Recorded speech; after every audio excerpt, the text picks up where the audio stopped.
മാളിക മുകളിലേറിയ മന്നന്റെ തോളിൽ മാറാപ്പ് കയറ്റുന്നതും ഭവാൻ, 2-4 ദിനം കൊണ്ടൊരുത്തനെ തണ്ടിലേറ്റി നടത്തുന്നതും ഭവാൻ. ഇത് എഴുതിയത് ആരാണെന്ന് നിങ്ങൾക്ക് എല്ലാവർക്കും അറിയാമായിരിക്കും, എങ്കിലും പറയാം. പൂന്താനം നമ്പൂതിരി. അദ്ദേഹത്തിന് വളരെ ചെറുപ്പത്തിൽ തന്നെ അദ്ദേഹത്തിന്റെ മകനെ നഷ്ടപ്പെട്ടു. മകൻ മരിച്ചുപോയി.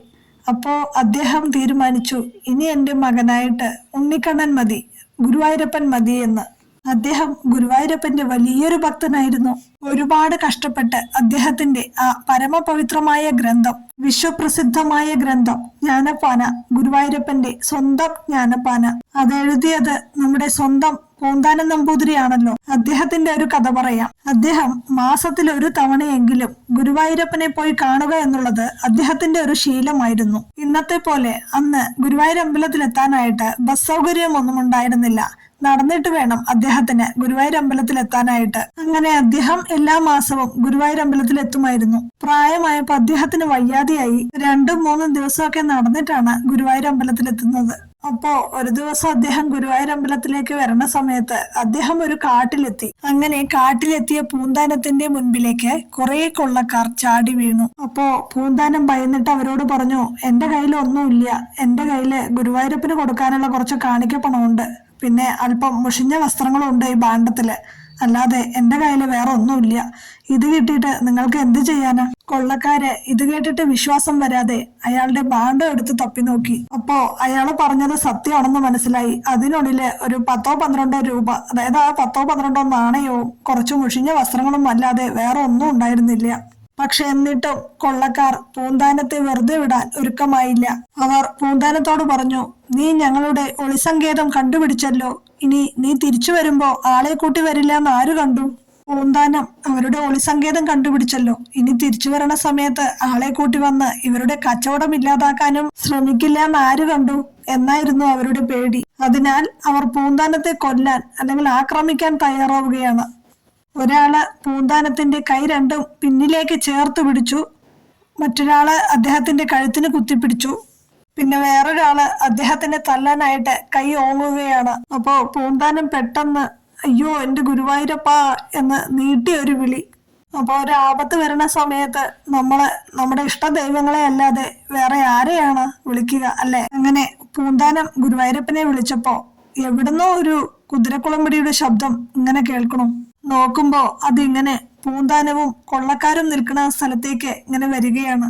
ഒരു യോദ്ധാവ്, ഒരു പടനായകന്റെ വേഷവിധാനത്തിലുള്ള ഒരാള് കുതിരപ്പുറത്ത് നിന്ന് ഇങ്ങനെ ചാടി ഇറങ്ങി കൊള്ളക്കാരെ മുഴുവൻ തല്ലി നിലംപരിശാക്കി. ചാട്ടവാറ് കൊണ്ടാണ് അടി. നല്ല അടി കൊടുത്തു, ഓടിച്ചു വിട്ടു. അപ്പോ പൂന്താനത്തിന് സന്തോഷമായി.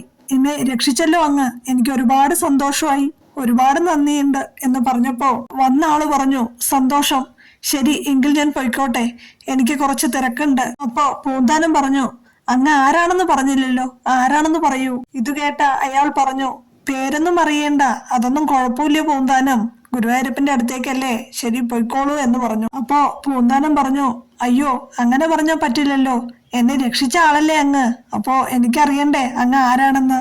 എനിക്കറിയാം അങ്ങേ അയച്ചത് എന്റെ ഗുരുവായൂരപ്പനാണെന്ന്, എങ്കിലും എനിക്കറിയണം അങ്ങ് ആരാണെന്ന്.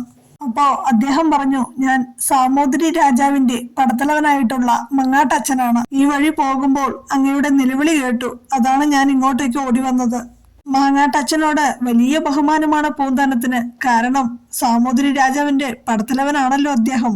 എന്നിട്ട് പൂന്താനം പറഞ്ഞു, എന്റെ കയ്യിലുള്ള ചെറിയൊരു പാരിതോഷികം അങ്ങ് സ്വീകരിക്കണം, എന്നെ രക്ഷിച്ചതിന്റെ ഫലമായിട്ട് എന്ന് പറഞ്ഞു. ഏയ്, അങ്ങനെ പ്രതിഫലം ഇച്ഛിച്ചൊന്നും അല്ല ഞാൻ അങ്ങയെ രക്ഷിച്ചത്. ഞാൻ ഇതുവഴി പോയപ്പോ അങ്ങയുടെ നിലവിളി കേട്ടു, അപ്പൊ ഞാൻ ഓടി വന്ന് അങ്ങയെ രക്ഷിച്ചു, അത്രേ ഉള്ളൂ, എനിക്ക് പാരിതോഷികം ഒന്നും വേണ്ട എന്ന് അദ്ദേഹം പറഞ്ഞു. ഏയ്, അത് പറ്റില്ല, എന്റെ ഒരു ഓർമ്മയ്ക്ക് എന്ന് പറഞ്ഞ് പൂന്താനത്തിന്റെ കയ്യിലുള്ള കൊള്ളക്കാർ കാണാതെ ഒളിപ്പിച്ച ആ സ്വർണ്ണ മോതിരം അദ്ദേഹം നിർബന്ധിച്ച് മാങ്ങാട്ടച്ഛന്റെ കയ്യിലേക്ക് ഇട്ടുകൊടുത്തു. ഇതിട്ടിട്ട് പൊയ്ക്കോളൂ എന്ന് പറഞ്ഞു. ശരി, പൂന്താനത്തിന്റെ സന്തോഷം അങ്ങനെയാണെങ്കിൽ അങ്ങനെ തന്നെ ആയിക്കൊള്ളട്ടെ എന്ന് പറഞ്ഞ് മങ്ങാട്ടച്ഛൻ അവിടെ നിന്നും പോയി. അങ്ങനെ ഗുരുവായൂരിലേക്കുള്ള യാത്ര പൂന്താനം വീണ്ടും ആരംഭിച്ചു. പതുക്കെ പതുക്കെ നടന്ന് അവിടെ എത്തി. അങ്ങനെ ആ നാലമ്പല വാതിലിന്റെ മുന്നിലേക്ക് ചെന്നു. ആ ശ്രീലകത്തിലെത്തിയപ്പോ ഭഗവാനെ ഇങ്ങനെ കണ്ടു. ഭഗവാന്റെ ആ കോമളമായിട്ടുള്ള രൂപം പൂന്താനം ഇങ്ങനെ കാണുകയാണ്. അങ്ങനെ ഗുരുവായൂരപ്പനെ കണ്ടു തൊഴുത് മനസ്സ് നിറഞ്ഞ് പൂന്താനം അങ്ങനെ നടന്ന് ആ ഗണപതി അമ്പലത്തിന്റെ അവിടേക്ക് അങ്ങനെ തിരിഞ്ഞു പോകുമ്പോഴാണ് മേൽശാന്തി ഓടി വന്ന് പൂന്താനം പൂന്താനം എന്ന് ഉറക്കെ വിളിക്കുന്നത്. അപ്പോ പൂന്താനം എന്താ തിരുമേനി എന്ന് ചോദിച്ചു. പൂന്താനത്തിന് തരാൻ എനിക്കൊരു സാധനം ഒരാൾ എന്നെ ഏൽപ്പിച്ചിട്ടുണ്ട് എന്ന് പറഞ്ഞു. അപ്പോ പൂന്താനം ചോദിച്ചു, എന്താ അത്? അപ്പോ മേൽശാന്തി പറഞ്ഞു, ഇന്നലെ രാത്രി ഗുരുവായൂരപ്പൻ എന്റെ സ്വപ്നത്തിൽ വന്നിട്ട് പറഞ്ഞു, നാളെ രാവിലെ തിരുമേനി നിർമാല്യത്തിനായി നട തുറക്കുമ്പോ എന്റെ കയ്യിലൊരു മോതിരം ഉണ്ടാവും. അത് എന്റെ അല്ല, അതെനിക്ക് പൂന്താനം തന്നതാണ്. അത് അദ്ദേഹത്തിന് എന്നെ തിരിച്ചു കൊടുക്കൂ എന്ന് പറഞ്ഞു. അതൊരു സ്വപ്നം കണ്ടതല്ലേ എന്ന് പറഞ്ഞ് തിരുമേനി പിന്നെയും കിടന്നുറങ്ങി. പിറ്റേന്ന് രാവിലെ കുളിച്ച് നിർമാല്യത്തിന് നട തുറക്കുമ്പോ അതാ ഗുരുവായൂരപ്പന്റെ കയ്യില് പൂന്താനത്തിന്റെ മോതിരം ഇരിക്കുന്നു. അപ്പോ പൂന്താനത്തെ രക്ഷിക്കാനായിട്ട് മങ്ങാട്ടച്ഛന്റെ രൂപത്തിൽ വന്നത് ആരാണ്? സാക്ഷാൽ ഗുരുവായൂരപ്പനായിരുന്നു.